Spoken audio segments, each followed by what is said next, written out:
Tänään konfiguroidaan mulle uusi pyörä, paitsi teknisiltä ominaisuuksiltaan, niin myöskin ulkonäöltään ja väritykseltään. Tästä tulee jännää.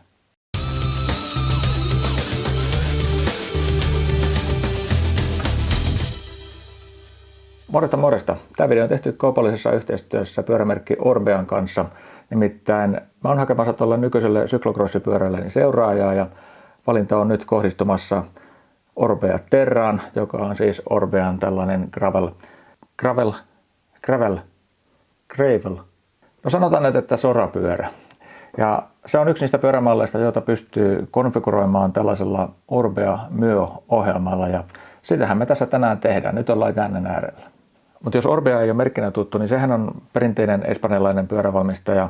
Firma on joku 175 vuotta vanha, mutta polkupyöräkin tehneet kohta 100 vuotta siellä Espanjan Baski-alueella. Ja koska tämä tuotantoprosessi on siellä heidän omissa käsissään, niin he pystyvät tarjoamaan tämmöistä hyvinkin pitkälle vietyä, räätälöityä mahdollisuutta näihin pyöriin.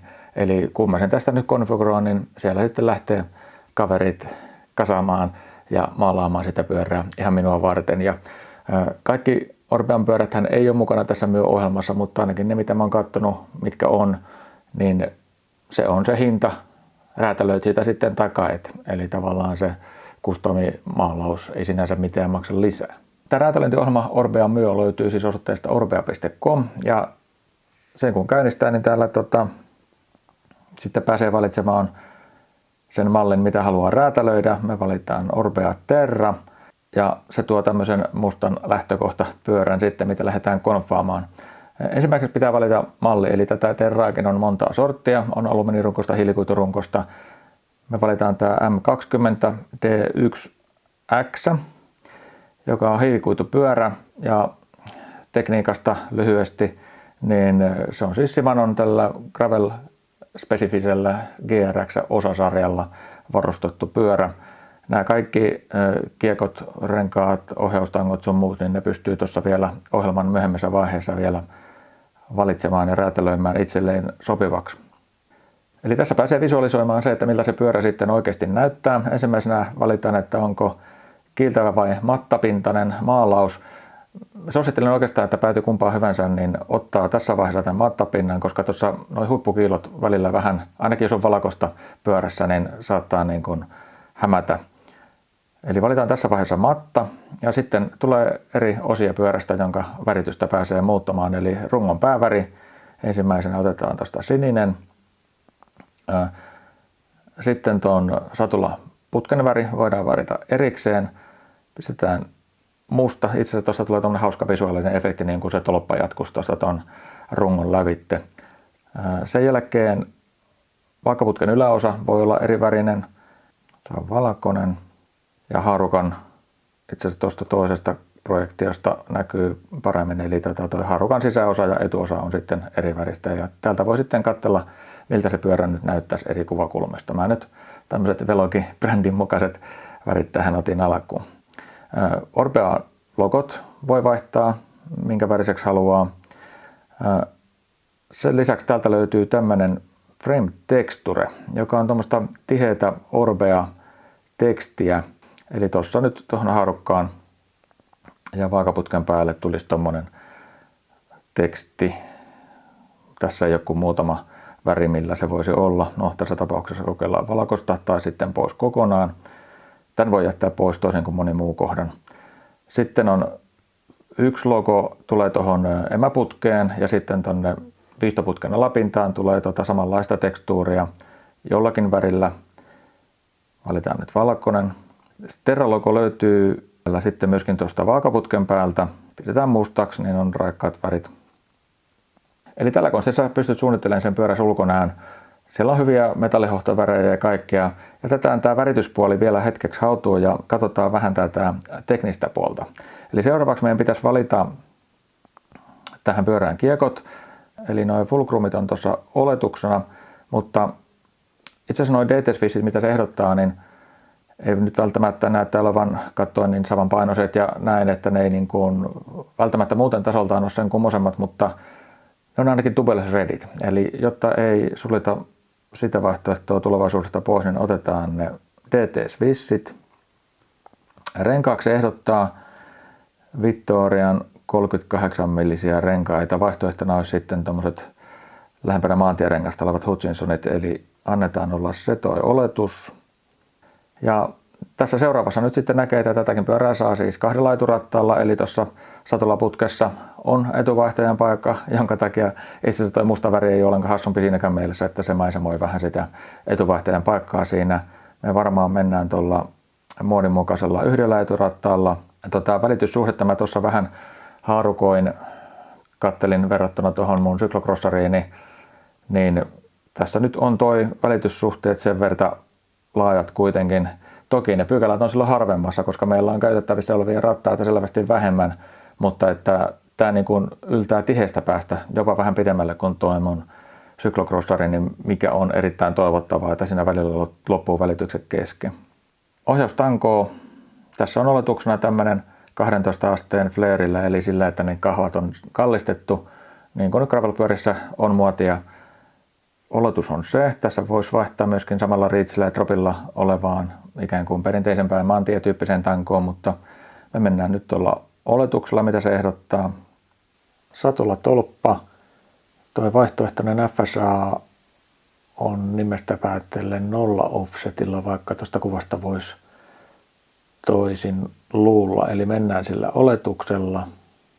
Satula oletuksena Selle Italia X3 Flow. Mä oon varmaan joskus itse asiassa kokeillut tuota satulaa. Huonoin tuloksin, koska mulla ei se jäänyt. Mitä se ehdottaa tuohon vaihtoehdoksi on tuo Prologo Dimension T4. Se on tämmöinen lyhytnokkainen satula. Se on toi 3 senttiä lyhennetty sitä satulan nokkaa. Tää nyt on uudessa pyörässä aina vähän tämmöistä, että noinkohan osuu valinta oikeaan. Mutta mä taidan silti päätyä tuohon vaihtoehtoisen satulaan, eli tuohon Prologoon. Sitten Lokarisatsin pystyy tässä samassa tilaamaan. Me otetaan kyllä se ilman muuta, koska Suomi. No sitten tuo mitoitushomma, joka tulee nyt tässä sitten kuun valinta seuraavaksi. Tämä onkin vähän konstikkaampi homma nimittäin. No tuossa muuten ensinnäkin näkyy noiden kokomerkintöjen alla, että toimitusaika menee tällä hetkellä heinäkuulle. Yleisestä maailmantilanteesta johtuen. Normaalisti tämä on tämä toimitusaika siinä kuukaudesta 2, koska se pyörä tosiaan tehdään sinulle siellä varta vasten. Mutta nyt se on sitten vielä vähän pidempi. Mutta tuosta mitoituksesta, niin mä tuossa on katsellut nyt geometriaa, niin että kumpi se nyt on, M vai peräti S. Tässä on tämmöinen laskin, millä voi katsoa, mitä se ehdottaa. Eli kun mä annan tähän 178 ja 83 Inseam, niin se sanoo, että joko S tai M. Ja tuosta nyt sitten näkee myöskin tätä geometriaa. Ja kun tätä nyt sitten vertaa tuohon mun syklokrossariini, niin yllättäen tuo SK-pyörä on hyvinkin lähellä. Vaikka putken pituus on millin tarkkuudella sama kuin mun tuossa nykyisessä pyörässäni. Eroja tulee lähinnä nyt sitten, takaharukka on vähän pidempi ja etuharukan kulma loivempi, jotka nyt molemmat vaikuttaa sitten tietysti siihen, että se akseliväli on pidempi, mikä nyt on se yleisin ero syklocrossin ja gravelpyörän välillä. Eli ne on ikään kuin normaalia, kuuluu asiaan. Tämä on, mä en ole kyllä ikinä S-pyörää valinnut, jonka jälkeen me voidaan valita vielä esimerkiksi kammen pituus. Eli sehän tässä nyt on erona sitten verrattuna tuommoiseen, jos menet niin kaupasta ostaan tietyn kokoista pyörää, niin se tulee sitten sillä stemmillä ja sillä ohjaustangolla niillä kammilla, mitä sen koon pyörää toimitetaan. Mutta tässä sä pystyt vaikuttaa vielä siihenkin ikään kuin hienosäätöön, jos sä vaan tiedät, mitä oot hankkimassa, niin sä pystyt tässä vielä niitä muuttamaan. Eli vaikka se runkokoko olisi nyt se S, niin me voidaan silti ottaa esimerkiksi noin 172 puolikkaat kammet, joita mulla on ollut kaikissa pyörissä. Eli kyllä mä sen varmaan päädyn tässäkin tapauksessa. Ohjaustanko kyllä saa olla toi 4.2 ilman muuta, milloin kuin 4.4. Stemminkään en kyllä lähtisi tässä vaiheessa koskemaan. Vaikka se nyt on se S-koko, mistä tässä puhutaan, niin niin kuin mä oon puhunut, tämä Shimanon kahvasysteemi, kun on mekaaniset vaihteet ja hydrauliset jarrut, niin se on aika ulottuva myös tässä GRX:ssä. Niin mennään nyt tuolla oletuksella. Ja seuraavaksi päästäänkin sitten nimeämään meidän pyörämme. Eli tähän satulaputkeen saa printattua maalaukseen nimensä, taas siis minkä tekstiin nyt siihen haluaa. Yritin ensin, että onneksi pyörä on keksitty, mutta se ei tähän mahdu. Se on vaan 2 kertaa 10 merkkiä. Eli velogi.com esimerkiksi siihen mahtuisi. Mutta sitten meillä rupeakin olemaan tämä pyörä muuten konfatto, mutta se väritys. Tämä on oikeasti vaikea juttu. Eli normaalisti kun sulla on muutama vaihtoehto, niin sä meinaat, että no ei nyt ole ihan mieleistä, mutta päädytään tuohon. Mutta nyt kun sä saisitkin ihan niin kuin puhtaalta pöydältä maalata sen pyörässä, niin tästä tulee oikeasti vaikea.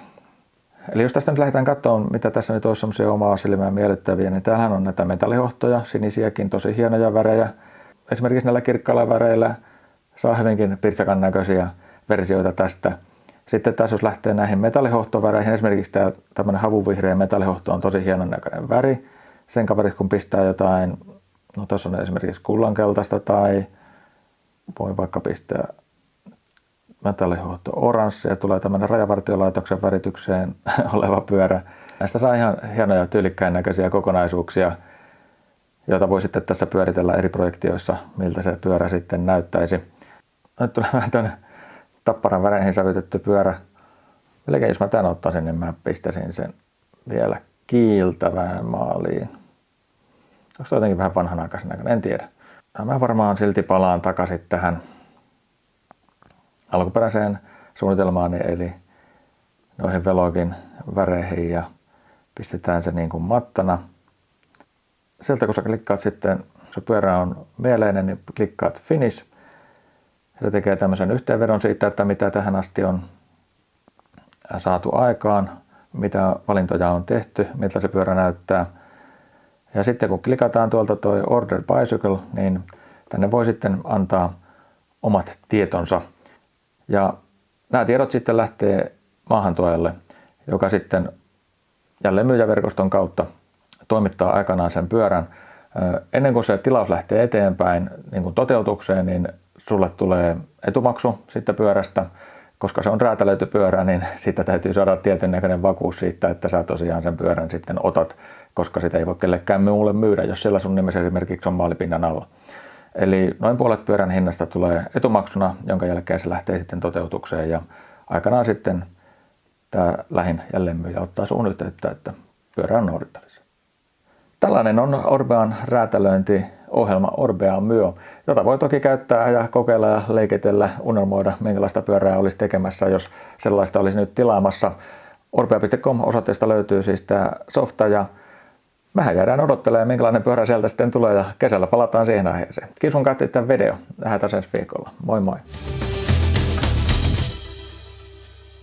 Ennen tätä meidän yhteinen taivaalla Orbean kanssa on tasan 200 kilometrin mittainen. Tiedän sen nimittäin siitä, että vuoden 2014 Röyretrund tapahtumassa mun omasta pyörästäni roppas takavaihtaja heti siinä tutustumiskierroksella ja sain sitten sieltä lainaan joltakulta Orbea Okran, jolla sitten ajoin sen 200 kierrosta sitä kuntoputkea ympäri. Tästä on mainita jollain pyöräilytapahtuman mokat videollakin.